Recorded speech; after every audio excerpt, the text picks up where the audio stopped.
Are you a small business owner struggling to nail down your brand voice? Have you hired copywriters only to discover they couldn't capture your messaging?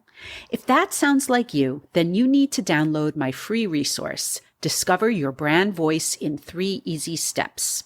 Once you complete these simple prompts, you will have a solid foundation for producing your business copy, whether you decide to write your own content or outsource it to a professional, like, say, me. As an added bonus, you'll be automatically subscribed to my email list, where you can learn more about my writing services and receive weekly updates about my podcast, Emotional Abuse is Real. Head over to the link in the show notes to grab Discover Your Brand Voice in 3 Easy Steps today. Trigger warning, this podcast episode features discussions of emotional and narcissistic abuse.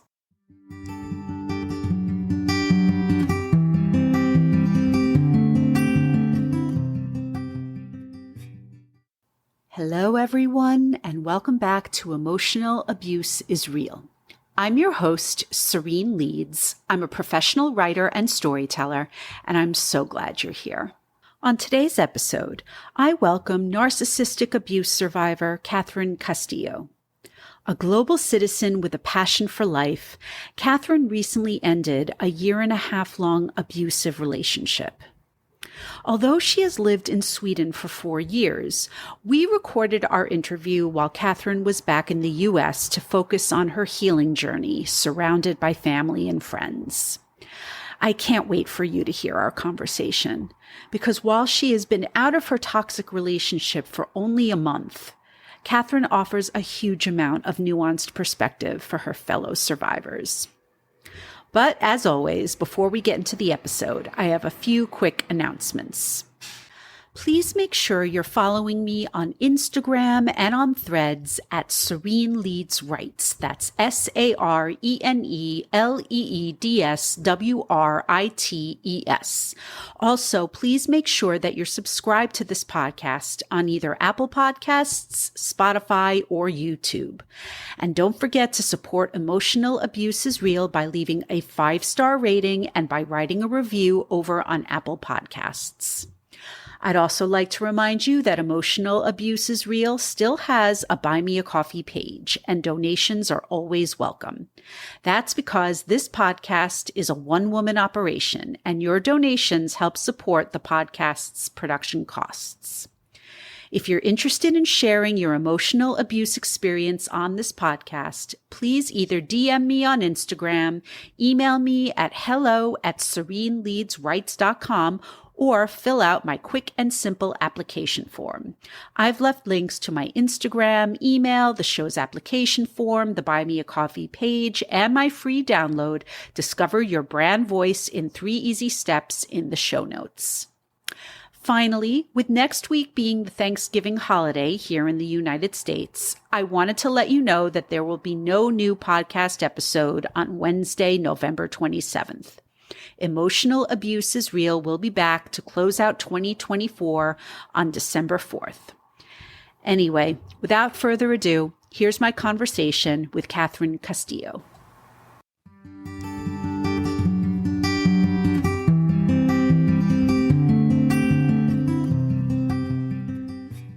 So I think I would start off by saying that prior to getting into this specific relationship, I could definitely say that I knew myself.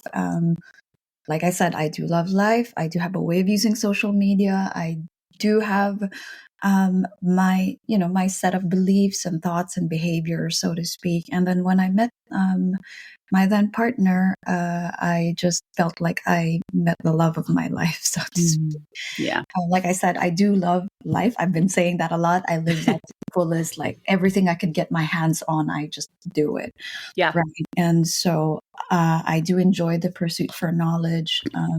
I like the idea of reading books. When I was young, my mom would usually say that I could literally live in my room for days and still get myself entertained because I just love reading. I just love filling myself with so much knowledge. And I happened to meet a person who's the same.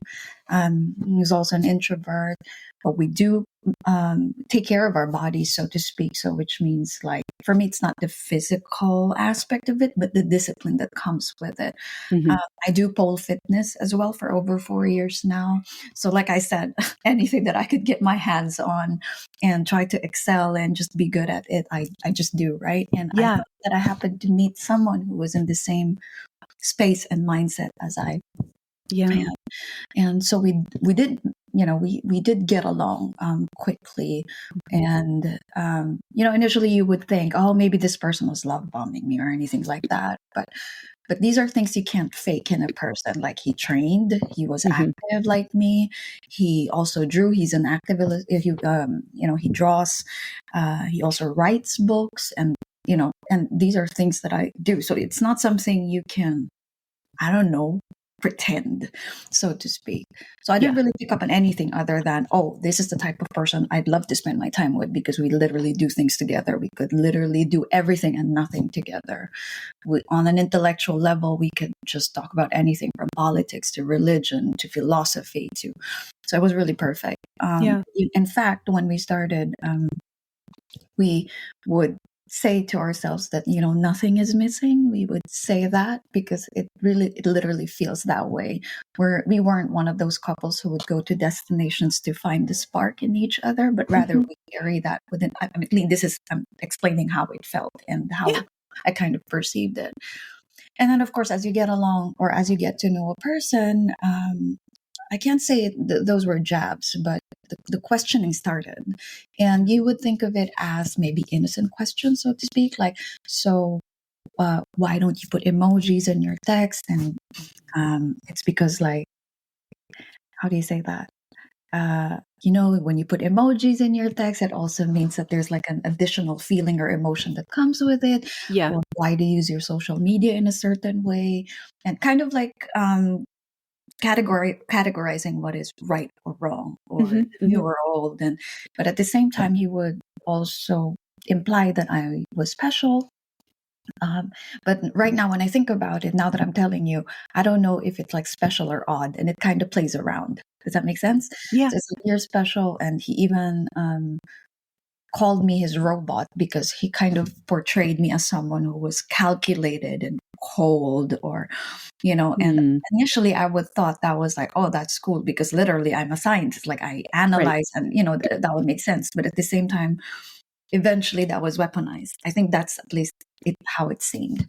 Yeah. um and so I think when you get through that, when you get into a relationship and you end up like falling in love with Sure. another person, your thinking is like you just want to love the person better. So if you know about love language, people can be different when it comes to their needs and wants. And this was actually the first relationship I've had wherein compliments were a thing.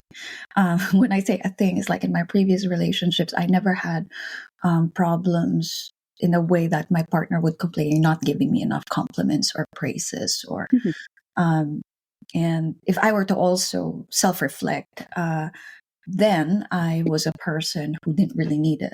When I post something on Instagram, Facebook, whenever I feel good about my body, I do have issues with my digestion. So, when you feel good, you just post it. And for me, a like or 10 likes, it doesn't really affect me, if that makes sense. It's just a matter of me feeling good about it.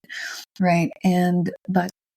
But for him, he didn't view it that way. He viewed it differently, to the point that I think towards the latter part of the relationship, since I did pole fitness, I would get comments from people, cheeky comments from men, like my Yeah. friends. And he would ask me, "What are you going to do about this comment?" And I'm like, do I have to do anything about the comment? Yeah. And then eventually implying that, whatever you put out there, and if you get those comments, I hold you responsible for it. In fact, accountability and responsibility, that's my Yeah. favorite word all throughout the relationship, but towards me. Does that make sense? It does. It does. But it's like you said, Mhm. why do you need to do something about every single one of these comments? If they were innocuous, ultimately, Right. then that's putting controlling pressure on you. Right. Yeah. And in my previous relationships, like, oh, sorry, I have to digress. Love languages. So the Yes. fact that I do not need lots of compliments, like if you tell me I look pretty or if I'm doing my best, for me at work or on a professional level, doing your best is the bare minimum. I don't really expect a thank you. That's just who I am as a person. I give it my all, and that's my bare minimum. So I don't expect a thank you or you're doing great or you're brilliant, those type of comments. But apparently in this type of, and of course when you don't need it, of course we have that flaw that when we don't need it, we don't give it as much as well. Yeah. So I do self-reflect on these things, and I have had this in my previous partners, but not to this extent, wherein my praises were never enough. He would even tell me that that's not how praise works. There came a point where I mentally check in myself, have I even complimented him today? Like at least 5 times. And so I've had that, and I've never had that in any form of in any of my relationships. And trust me, I've been in different sorts of relationships, like in different, like just different forms. Yeah. So it was fairly new for me. And so, but you want to love the person better. So I tried complimenting more. I tried using the emojis.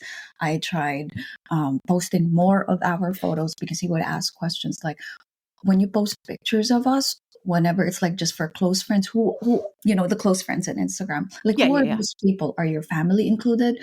Or those type of questions. And so eventually, and then of course I told you about I told you about the pictures, when I post pictures. Yes. And then I actually so this was like towards the latter part of the relationship, wherein I moved in with him.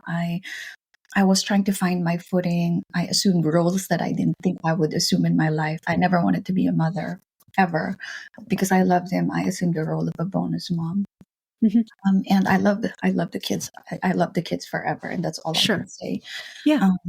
And I joined a hiking group, and then there were 10 participants, but only 2 attended, and 2 happened to be men. And he was really mad at that. And he started telling me like, yeah, but what about your safety? What about this? And I'm like, I have no control of the participants. I just want to hike. And it became like it became like an issue. And so from there, I stopped posting pictures like of myself. And whenever I post, I really think about it. I even overanalyze, or I did not proceed to like joining hiking groups, because I was like, what if this happens again, that only 5 attended and all happened to be men, and I'm gonna get like, I don't know, a discussion out of it. And when I went to Spain, it was the same thing. We joined this group, and it happened to be all men. Like they were like a big group of men, and it's just the 2 of us girls. And again, it became a discussion. And it can sound like it may seem innocent, but if you think about it at the latter part, it's like, what was that? And it doesn't sound innocent to me, honestly. The more you talk about this, it sounds like he was just slowly sucking the oxygen out of your passion for life. Right. Because there's so much that you want to do in life. And he was taking issue with almost everything that you were trying to do. And that's no way to live. And that's no way to love someone. Are you tired of toxic people on the internet? Yes. I'm Reagan. And I'm Chesco. And we are the hosts of the Mr. Pick Me and the Man Hater podcast. These nicknames were lovingly given to us by a troll on the internet, even though I don't hate men, and Chesco's already been picked. Together, we discuss some of the absolutely worst people on the internet and laugh along the way, and try not to cry. So if you want to laugh with us, or cry, then check out the Mr. Pick Me and Man Hater podcast. Bye. Bye. Right. But I think I got, how do you say that? I mean, the only reason why I knew I was in this kind of dynamic is because I went to a therapist. And the reason why I went to a therapist is because he started telling me that because I had been doing life changes and big changes, like, deciding to stay in Sweden for good, studying Swedish. I've been living there for over 4 years, but never studied Swedish. But I wanted to be with him. I wanted to be with the kids. So right. And then my education, like I've already studied for like over 16 years, and I've still been studying, but my education is worthless there, so to speak, without the language. I had to start over as a caregiver. So I've literally like done what I can, so to speak.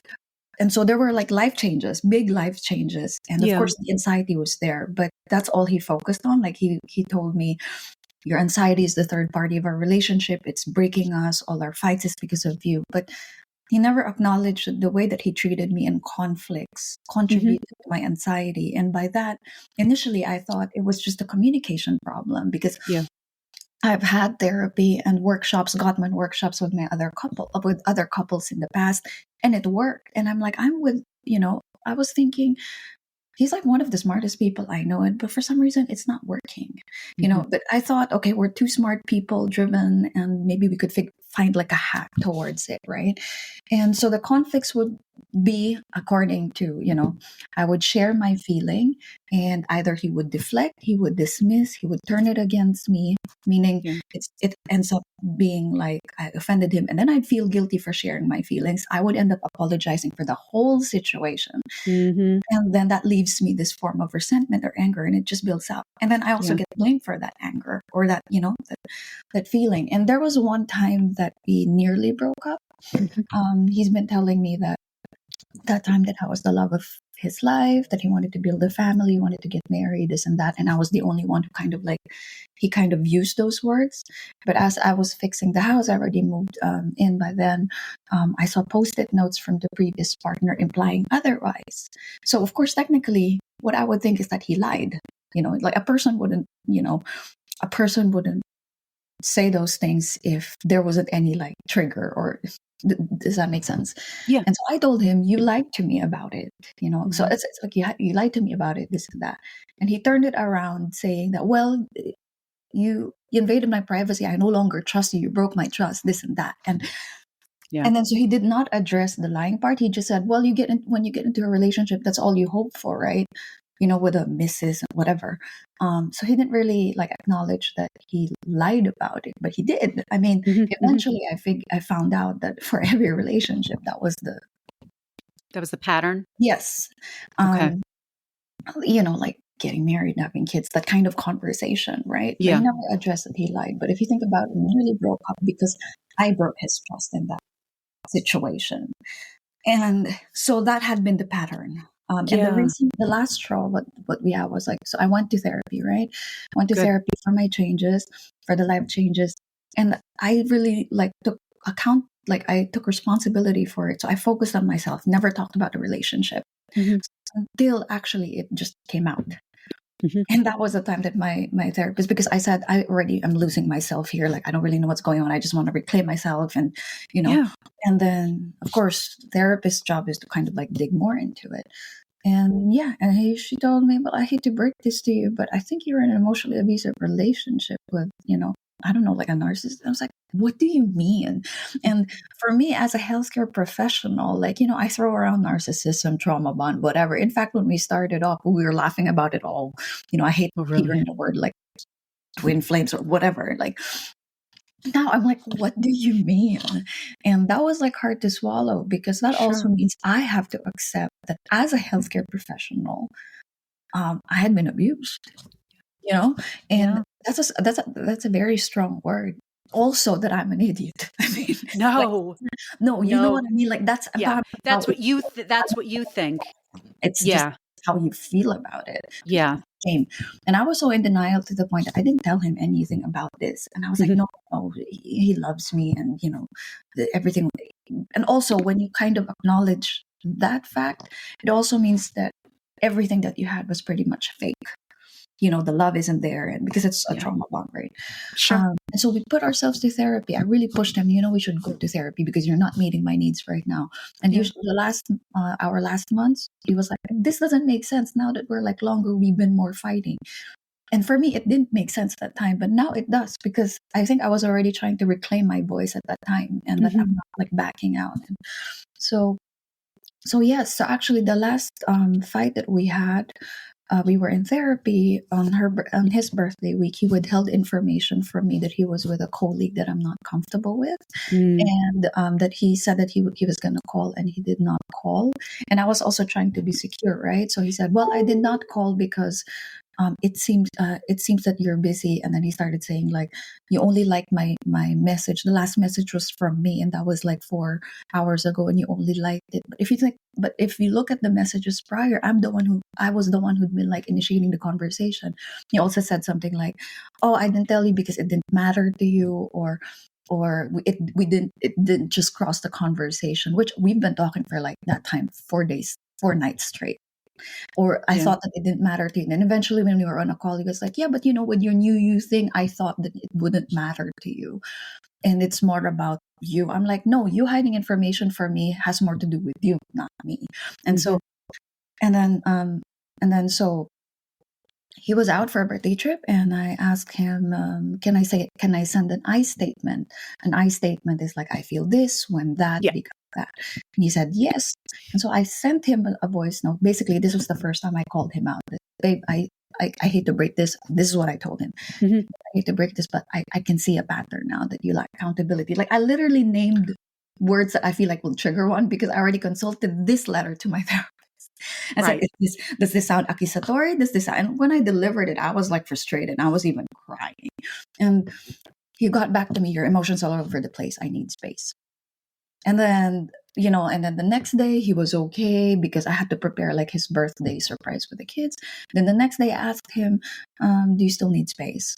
So that I know where to position myself. And he started telling me that time, well, you have to be accountable for everything. I mean, even the reason why I'm even asking for this space and this connection is because of the voice note that you sent me, this and that. And I said, I'm sorry, I'm not going to take I'm not. So I broke the cycle that morning.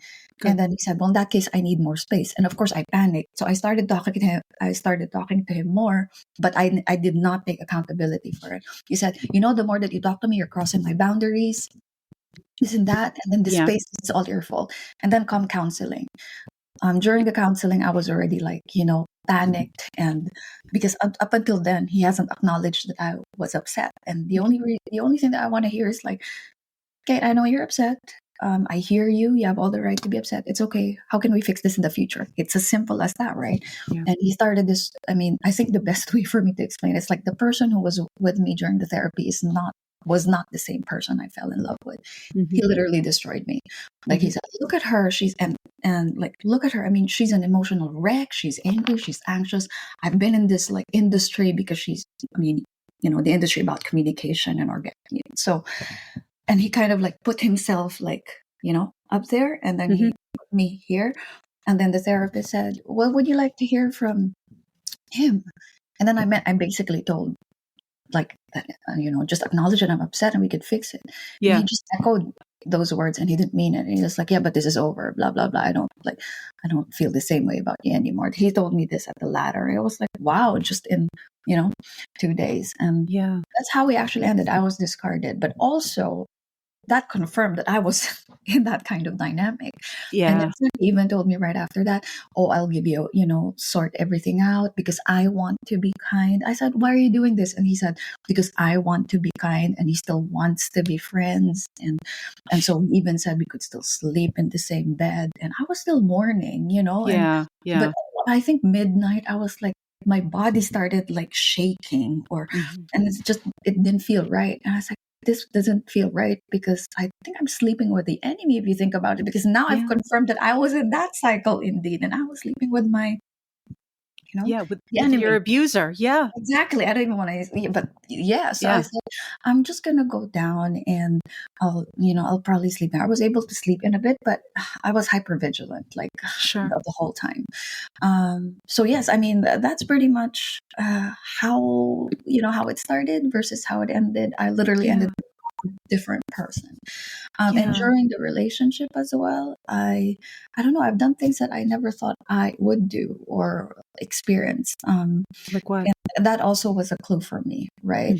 And it's so confusing, Serene. Yes, he was so attentive to my needs at first. Even drove me on our first date for a 40-minute drive because he knew that I enjoy my dad driving me around. I love being in the passenger seat. But this is also the same person that when we have a fight and I need reassurance or safety and I'm outside, we're outside in public, and I said, can you just please hold my hand? And he told me a few times, I could remember each incident, and he told me, you look sad and you look miserable. I don't want to hold you. People might think I'm treating you badly. I mean, that's narcissism, making it about himself. Yeah. When you're in it, this is what I say to so many guests, even though I am not a mental health professional, I've been through it and I've done this podcast long enough to know that when you're in it, you don't see it. And I totally understand that you needed a therapist to tell you that you were in an emotionally abusive relationship, because that's what happened to me. My boss, I kept talking to her about my boss, and she was like, he's being emotionally abusive. And I was like, what's that? Because this was like over 10 years ago. Right. And she had to explain everything. She's like, he is a narcissist. This is what he's doing to you. And it was like a light bulb went off. But when you're in it, you don't see it. Like, you're telling me this story, and all I'm hearing is about a guy who, I mean, I don't know if it was love bombing in the beginning, but some of those things that he did, saying that he was very attentive, that some could argue that that's love bombing. But the fact that, like you said, he would not hold himself accountable to anything. He was always blaming you for everything. No, and you know what? that's not healthy. In the course of our relationship, he only apologized 4 times. And how long was your relationship? A year and a half. Year and a half. Okay. And those 4 times, he never initiated the apology. And you know what? I should have picked on that the first week, or the first weeks that we've dated, because now now to think about it, there was a time that I thought that he owed me an apology, for upsetting me. And this was like early in the relationship, so we haven't really had those like series of fights. And what he told me that time was like, he rationalizes apologies. He needs time to think about the situation, and if he thinks that he needs to apologize, then he will apologize.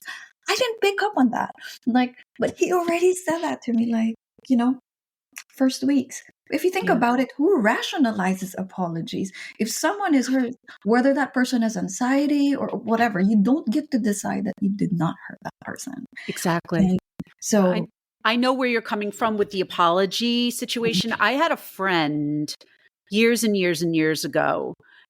I was always the one apologizing. She could never apologize for anything. And I would always give that apology just so we could patch things up. And in retrospect, I always berate myself for doing that, because I had no business doing that. Tara, you were wrong. You should have apologized. Yes, it is crazy. And the fact that you have to demand for it, actually, when you think about it, and actually now that I've started because when I was in therapy, I literally just relied on my therapist. I was so scared to go hardcore on academics because I'm that type of person. And maybe I was also ready, if that makes sense. So I literally resorted to just Instagram stories or just looking about. Because also in grad school or in pre-med school, you don't really get to know that. You don't really get to discuss that on a relational level. You're right. Like you said, that your experience happened 10 years ago. Pathological love relationships as a theory and everything that comes with it only happened recently. So you don't even have a word. That time you didn't even have a word for gaslighting, manipulation. Like you just didn't. So there's no way for you to explain that. But right now theories are everywhere. Yeah, they really are. And that's why I had a lot of trouble getting support from people. That's why I haven't even been able to talk about this publicly until now, because it's only been in the last few years that people are starting to realize that emotional abuse is real. It does exist, and we do need to discuss it. Oh yeah, when I left Rolling Stone 10 years ago, nobody cared. Nobody cared about my concerns. Nobody backed me up. The only support system I had were my therapist and my husband. That was it. Yeah. Two people. Even my family, I mean, they supported me, but at the time they did not understand why I was giving up a full-time job with a lot of prestige. Yeah. I think before as well, if you think about the generations, there's right. I mean, how we perceive work and professional life is different from times in the past. Totally. But I mean, they like supported me, but not in the way that I needed support. But my colleagues, most of my friends, I always tell the story. My husband and I have this friend who for months would not stop giving me a hard time about voluntarily leaving Rolling Stone until we had to sit him down and we're like, do you want to know what happened? I didn't just leave on a whim. Right. I literally was being emotionally abused by this guy who nobody was holding accountable. So yeah, so that's what happened to It's funny, me. they But have a way of like turning things around. Like I told you about totally, being special and odd, right? So he yes, told me, like, he perceived me as a like a Russian bot when we even first met, and that in when retrospect, that's not and cool. then during therapy, even said like, Kate has a lot of empathy, but she only cares about herself. I'm like, what? What? No. No. Oh, well, the same thing. My boss was a Mhm. narcissist, and all of my performance reviews and meetings, everything was so he could do a character assassination on me because he couldn't say anything about my work. He Right, he had no leg to stand on. But all he was doing was making me feel like he would use the word cocky.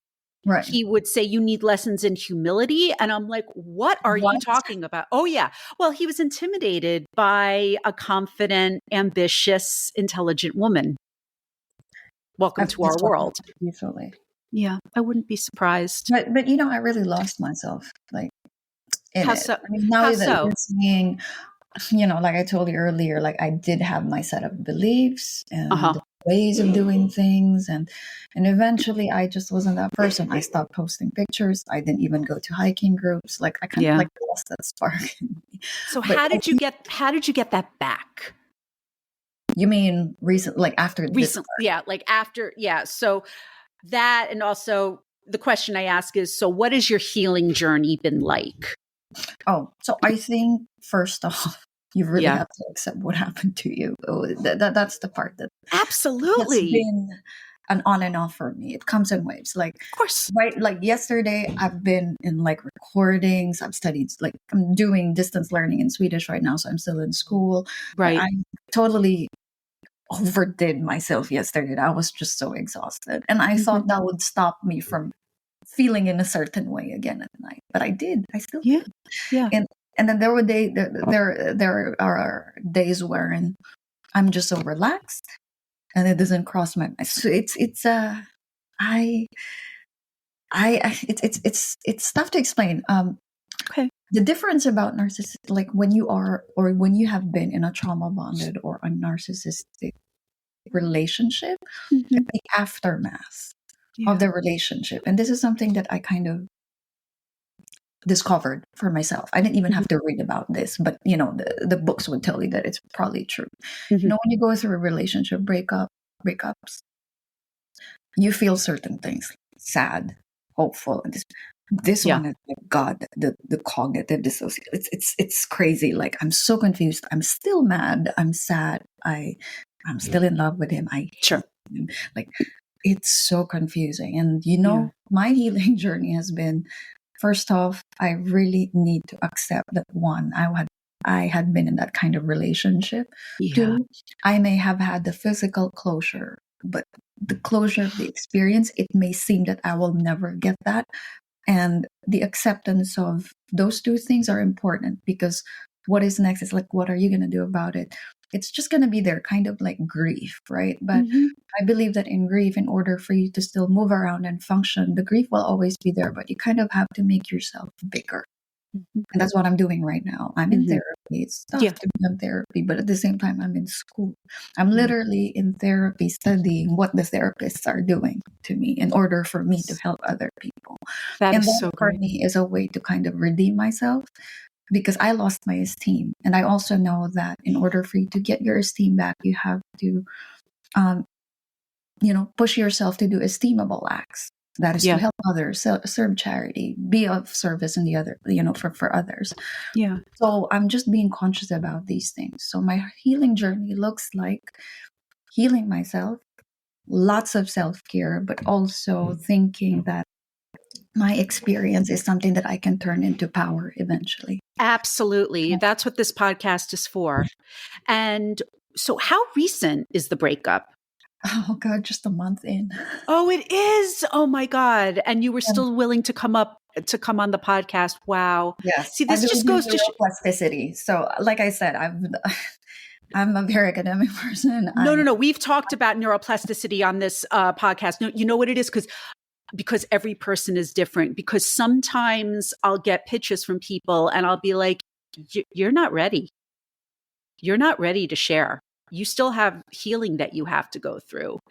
And the fact that I think it's pretty incredible that you're able to talk about this so articulately, so recently after what happened to you. Thank you. So you're welcome. Compliment. Thank you. Of course. No, but I also want people to hear survivors at all different points right. of their healing journeys. So I mean, I knew, like, because whenever I ask that question, if anybody ever responds with, "Oh, well, I'm doing great now," and I'm like, "Okay, now look at me and give me that answer again. Tell the truth," because like you said, every day is different. The humility too. Like, I'll give an example. Please. When he discarded me, I made plans. Like, there were like things ahead of us. Like, say for example, I told you I went to Swedish school. Out of 30 students, I qualified for a national test. There was only like 3 of us who qualified for that. And I still took it. Yeah, 1 week towards wow. I was like, I don't know how I'm going to fare, but I'm just going to show up. And I did. And I passed, which of course, it's not bragging rights. It's just for me, the fact that I soldiered on, regardless of, I told myself, if I'm going to pass, if I'm going to fail, it doesn't matter. I'm going to, because this time I'm doing this for myself, not for my former family, not for him. And then I also took my certifications for medicine handling in Swedish, because I told you, like, I work in a healthcare facility. Yeah. As a care assistant. But if I work here, I'm a mental, like, I could literally be a professional. You are a mental health professional. Yeah. No, I'm glad you're getting into this. Like, I'll let you finish and then I'll get into my questions about this part. Yeah. And I passed those tests too, just within a week of library. And that was the same week that I actually moved out of home. Because I was walking on eggshells, and he was like, this is not working, because he can't stand being not recognized, because he's been pushing for being friends. But for me, that's a tall order. And even when the kids were already out of the house, he still wants me to say hi, hello, how are things? It's like, I don't even have to. And then he said that same day, you know what, I'm going to get you an Airbnb. And I'm like, please don't do that, because I'm still packing my things, because I moved in with him too, right? Yeah. But he's still trying to control you. The relationship is over and he's still trying to control you. So I took out all my things. I called up a friend, and then he went home, and he was just so confused. I don't know, he was like, so wait, hold on, are you already leaving? And I just didn't look, and I left. And then that night he even sent me a text, so what, are you done with your things? I would like to say a proper goodbye, if that's okay, for closure and respect for what we have. I did not reply, like, ever, because for me, it's like the closure, the physical closure, is that person I spoke with or I was with during therapy. That was not the person I fell in love with. That was a whole different person.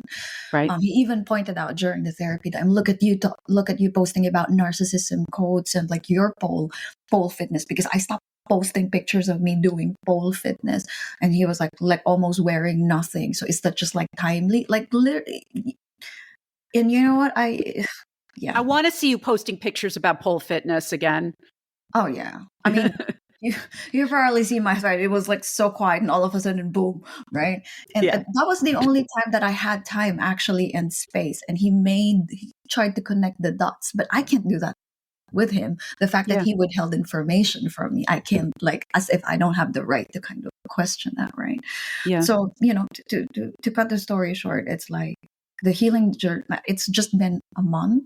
Right? It's just been over a month. It is tough, but I'm able to kind of, the emotional side I acknowledge, but I am balancing it by doing the objective work. By knowing that, when you go through PTSD, or when your body goes into shock, which he did not have, because obviously he probably already moved on.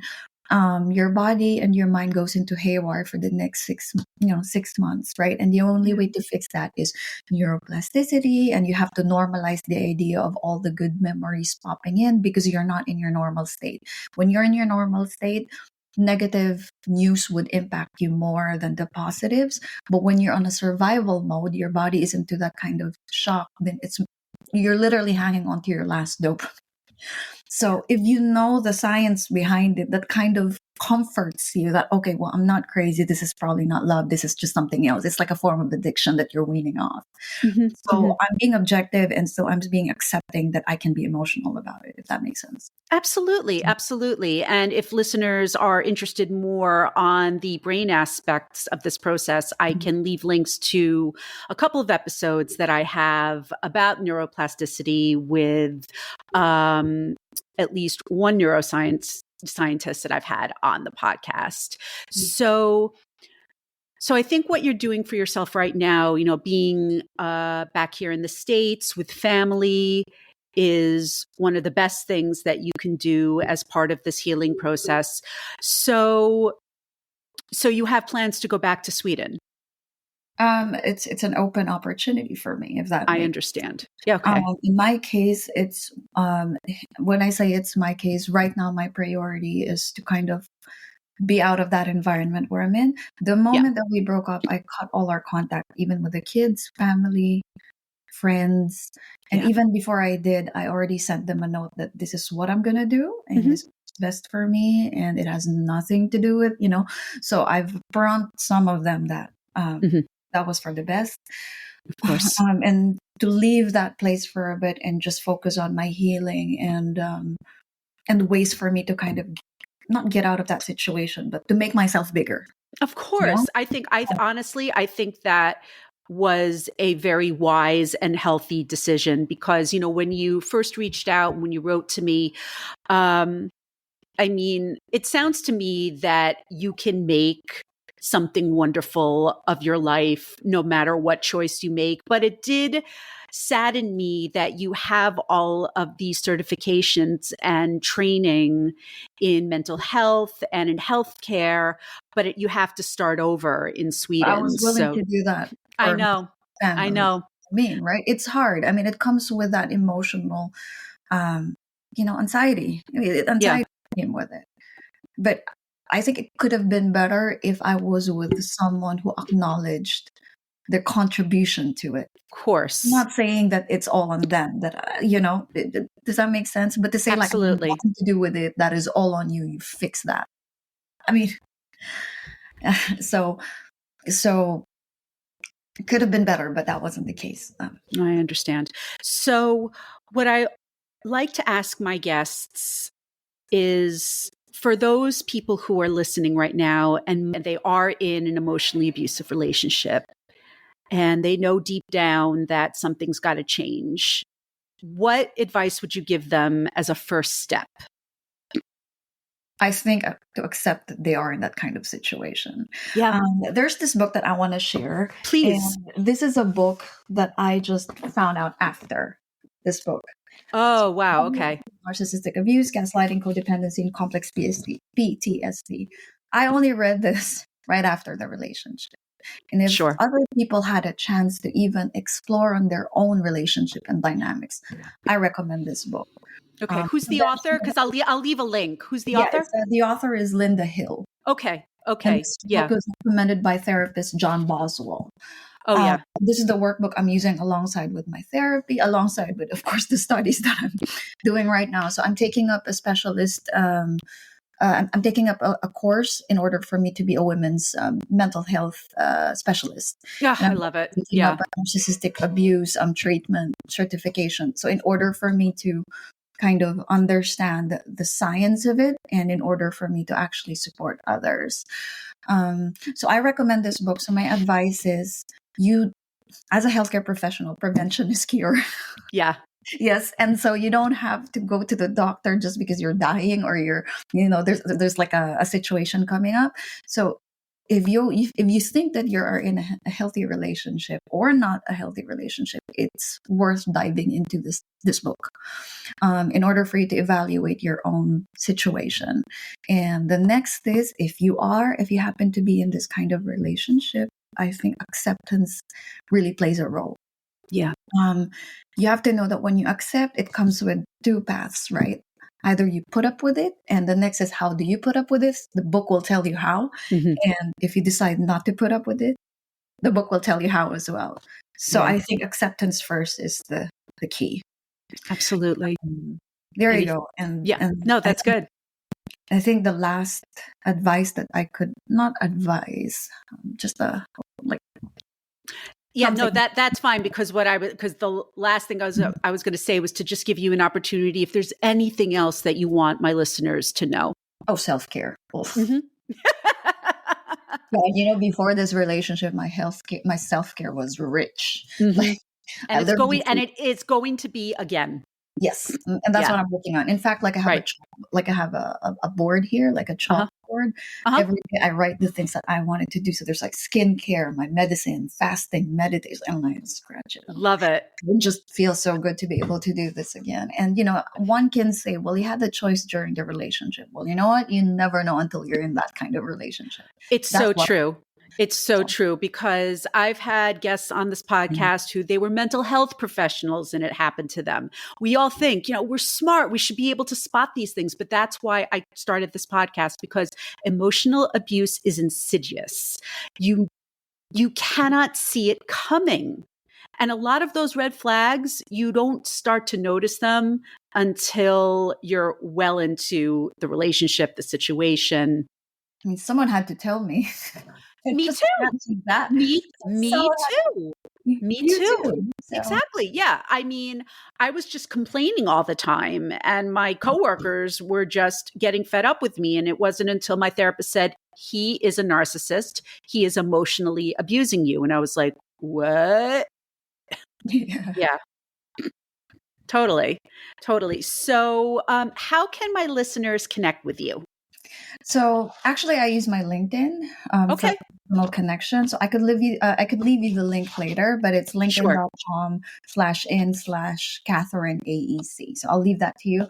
And then I told you, I'm in therapy right now. I'm also in school for women's mental health and narcissistic abuse recovery. And so I actually created a Threads link in order for me to share my insights, to share the things I learned in school and in therapy, so that you don't have to. I love it. Now, you said that was Threads, because I also wanted to give you the opportunity to talk about that new Instagram that you created.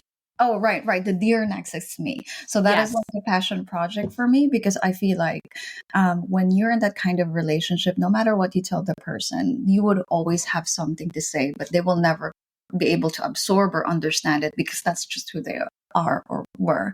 And so I created this passion project in Instagram. It's called Dear Next, like narcissistic X, be it a partner, a friend, a colleague, it's me. So that is a space, like a safe space for everyone to just kind of like post secrets, if you think about it, but just write what you felt or feel, or letters that you failed to send them or tell them.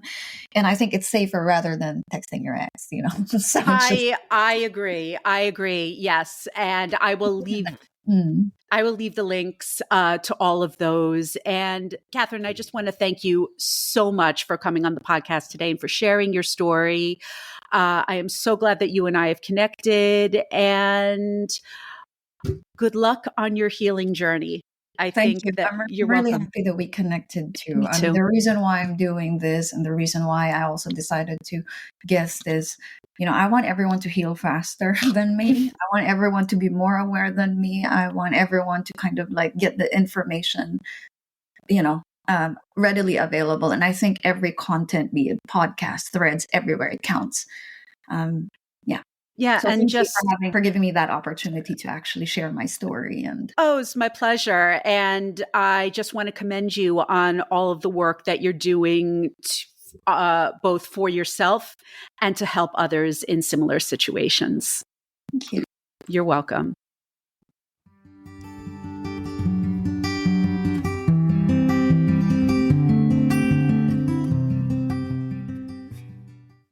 Thank you for listening to my conversation with Catherine Castillo on Emotional Abuse is Real. If you would like to connect with Catherine, I've left links to her social media in the show notes. If you would like to be a guest on the podcast, please reach out via email at hello@sereneleadsrights.com, through Instagram @sereneleadsrights, or fill out my guest application form. Please note that this podcast should not be used as a substitute for professional mental health services. If you are a victim of emotional abuse and need help, please call or text the Suicide and Crisis Hotline at 988. Or call the National Domestic Violence Hotline at 1-800-799-7233. You can also text START, S-T-A-R-T, to 88788. Once again, don't forget to subscribe, rate, and review the podcast on Apple Podcasts. Follow me on Instagram and on Threads. Consider buying me a coffee and go grab my free download, Discover Your Brand Voice in 3 Easy Steps. Thanks so much for listening. A very happy Thanksgiving to those who celebrate, and I'll see you next time.